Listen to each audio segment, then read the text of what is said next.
Hello guys! I was supposed to test this knife, Kershaw Launch 13, for a month, carry it in my pocket every day and find out for myself what is an automatic knife.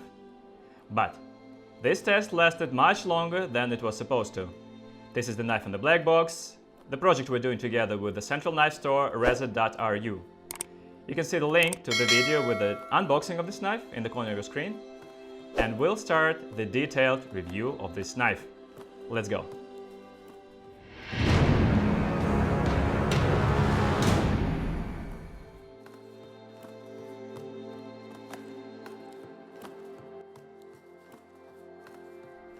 I have to admit, when I realized that I'll have to live with this knife for a month, it was kind of a challenge for me, because never before I have used an automatic opening knife as an EDC. And honestly, I was a little bit skeptical about such devices. So first, let's get to know this knife in more detail. Of course, the most endearing in this knife is its aerocosmic design. The knife looks as futuristic as it can be. In addition, the Star Wars logo on the flat of the blade leaves no doubts. This is the knife of the future. By the way, speaking about the design, I have to make this remark. Do you remember the works of Alexei Kanygin? He made a lot of designs for the Custom Knife Factory, including the famous Decepticon and the T-Series knives. Would you agree? It seems a little familiar. And since I'm really admiring the works of Alexei, I'm also a big fan of Kershaw Launch 13. So design is 10 out of 10. I'm not going to describe every screw of the knife. You can see it for yourself.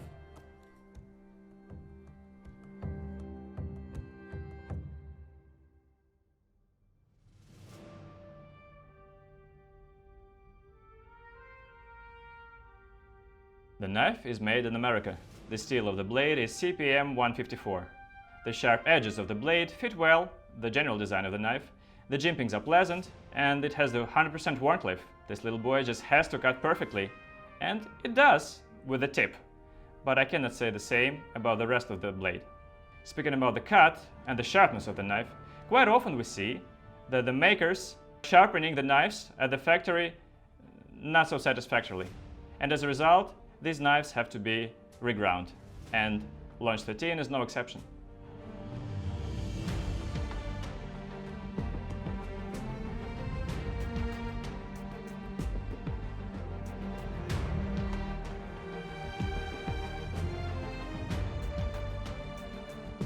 To my mind, the makers were planning to save by making the total angle of sharpening of 45 degrees with the edge thickness of 0.5 millimeters. Yes, it makes the knife reliable, quite reliable actually. I was even batoning with this knife. I'm not proud of it, but the reza.ru guys just insisted that I shouldn't spare the knife, and I just had to start a fire.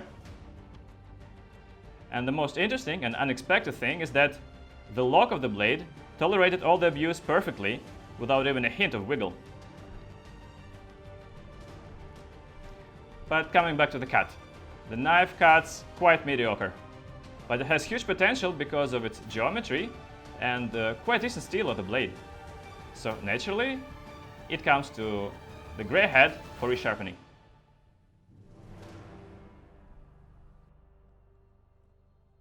So, what do we want to get from this knife? Launch is a light, little, even delicate knife. So in my opinion, it needs some sharper angles. We should forget about harsh chiseling and batoning. It should just become a nice EDC cutter. Let's go. So today I'll use the Blades 360. It's a small EDC knife, so it needs a small EDC sharpener. The stone, I think the Vilnius factory diamonds will work great. Let's choose the sharpening angle. I think 17 degrees for a side should be what it needs.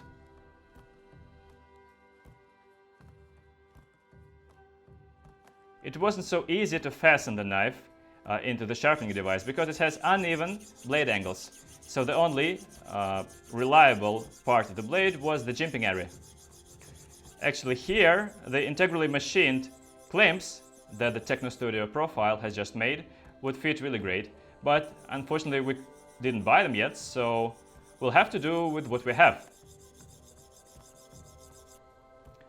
While the grey head is regrounding my knife, I'll share my experience of its use.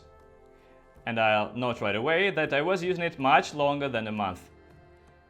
There were so many business trips and filmings all around Russia that I couldn't produce the video on time. And you know what? This was an awesome experience. After using this knife for a month, I could straight up take it out of the pocket, replace it for my favorite Extrema Ratio MF1, but you know what? I didn't want to do it. This little boy became a part of me. I really grew to like it, and it became a part of my genes. And I should note that while I was using this knife, I went through all kinds of weather conditions, and it felt great in the pockets of heavy jeans, tactical pants, or light summer shorts.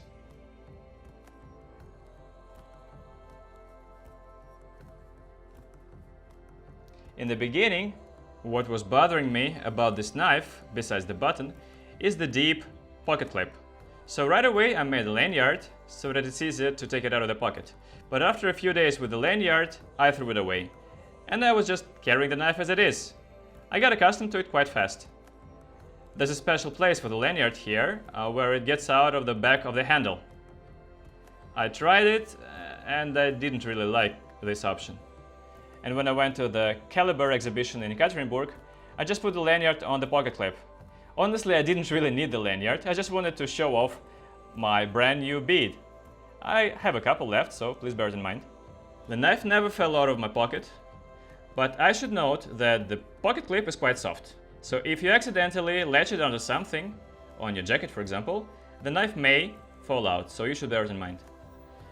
Now I'll answer the main question that all of you are anxious to ask. Did it ever open on its own? This is what a lot of people are concerned about with the automatic knives. No, it never opened without my desire. It passed this test excellently. As you can see, the knife is quite dirty from all the use.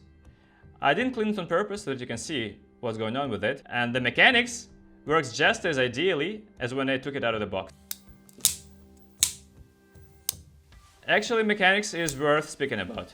For me, everything's fine. I'm accustomed to all kinds of knives, I know how to use them, but for some guys who just took it to check it out, actually the mechanics is worth speaking about. For me, everything's fine. I'm accustomed to all kinds of knives. I think I know how to use them. But for many guys who just took a look at the knife, it felt too strong. And there were some problems with holding it in the hand, especially when you open for the first time and you're not accustomed to how strong it is. What else is there about the button? You should bear in mind that you won't be able to open it without drawing attention, like in a supermarket when you want to take a bottle out of a plastic case. It flips too loud. And if you want to flip it in front of the TV, it's not so good for it. It wouldn't feel like a fidget spinner. And also, it's not impossible, but it's quite hard to close it with one hand. That's all I can say about the button lock. The weight. Guys, only 70 grams, 2.5 ounces. It's an amazing knife for the summer, amazing knife for business trips. And I think it's a great competition for the Benchmade bagout. Still, speaking about my personal preferences, I would rather have this knife bigger. On the business trip, the size of the blade was not big enough. It can cut bread, cheese or sausage, but it's not so good at it. Not convenient. Also, I wouldn't mind an option of a flipper or a liner lock as an alternative. So if the Kershaws make something similar in design, but with a blade of 9 centimeters, 3.5 inches, with a frame lock or liner lock, I'll be the first in the line. Although button lock is also good, I'm accustomed to it. So let's see what the grey head made with my knife. So I chose the 17 degrees of the sharpening angle for a side. It used to have 22.5, so it's gonna lose a little bit in retaining its edge, but it's gonna cut much better. I was using diamond stones of the Vilnius factory. First I used the 80 by 100 stone, then 50 by 40, 20 by 14 and 7 by 5. I was finishing it with a stone 3 by 2. It cuts paper amazingly and it can even cut a napkin. So Vitaly your knife is officially pimped. Check it out.